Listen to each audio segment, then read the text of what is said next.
Praise the Lord. கர்த்தரும் இரட்சகருமாகிய இயேசு கிறிஸ்துவின் இனிதான நாமத்திலே வாழ்த்துகிறேன். கர்த்தர் உங்களை ஆசீர்வதிப்பாராக. இந்த இனிய நாளை காண செய்த தேவாதி தேவனுக்கு ஸ்தோத்திரம் உண்டாவதாக. லூக்கா எழுதின சுவிசேஷம் 5வது அதிகாரம் 5வது வசனம். அதற்கு சீமோன், ஐயரே, முழுவதும் நாங்கள் பிரயாசப்பட்டும் ஒன்றும் அகப்படவில்லை, ஆகிலும் உம்முடைய வார்த்தையின்படியே வலையை போடுகிறேன் என்றான். இந்த அதிகாரத்தில் ஆரம்பம் முதல் வாசிக்கும் பொழுது அநேக ஜனங்கள் தேவ வசனத்தை கேட்கும்படியாக இயேசு கிறிஸ்துவினிடத்தில் கடந்து வருகிறார்கள். அதை பார்த்த இயேசு கிறிஸ்து அங்கே இருந்த படகுகளில் ஒன்றில் ஏறி போதகம் பண்ணுகிறார். போதகத்தை முடித்த பின்பு சீமோனிடம் கர்த்தர் சொல்லக்கூடிய வார்த்தை, கொஞ்சம் ஆழமாக சென்று வலையை போடு என்று. அதற்கு சீமோன் பிரதியுத்தரமாக சொல்லக்கூடிய வார்த்தை தான், ஐயரே, முழுவதும் நாங்கள் பிரயாசப்பட்டும் ஒன்றும் அகப்படவில்லை, ஆகிலும் உம்முடைய வார்த்தையின்படியே வலையை போடுகிறேன் என்றான் என்று சொல்லப்பட்டிருக்கிறது.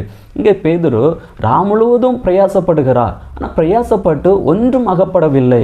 ஏனென்றால் இயேசு கிறிஸ்து அந்த படகில் இல்லை. இப்பொழுது படகில் ஏறின பிறகு இயேசு கிறிஸ்து சொல்கிறார், இப்பொழுது நீ வலையை போடு என்று.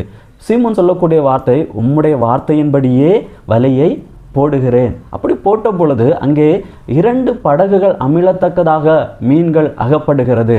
நம்முடைய வாழ்க்கையிலே அநேக பிரயாசப்படுகிறோம். இயேசு நம்முடைய வாழ்க்கையில் இல்லாமல் நம்முடைய பிரயாசங்களில் எந்த பலனையும் நாம் பெற்றுக்கொள்ள முடியாது.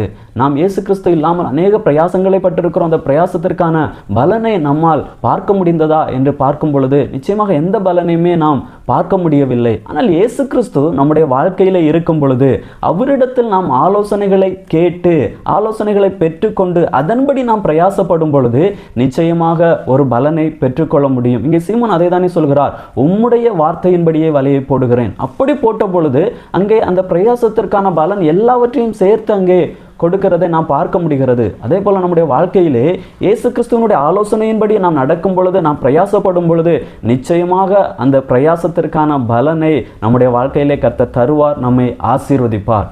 ஜெபிக்கலாமா? நல்ல தகப்பனே, உம்மை நன்றியோடு உம்மை துதிக்கிறோம், உம்மை ஸ்தோத்தரிக்கிறோம். உம்மிடத்தில் ஆலோசனைகளை பெற்றுக்கொண்டு பிரயாசப்பட கர்த்தர் எங்களுக்கு நல்ல கிருபைகளை தாரும். பிரயாசத்திற்கு ஏற்ற நல்ல பலன்களை எங்களுடைய வாழ்க்கையிலே காண செய்வீராக. உம்முடைய நாமத்தை மகிமைப்படுத்தும். இயேசுவின் நாமத்தில் பிதாவே, ஆமேன்.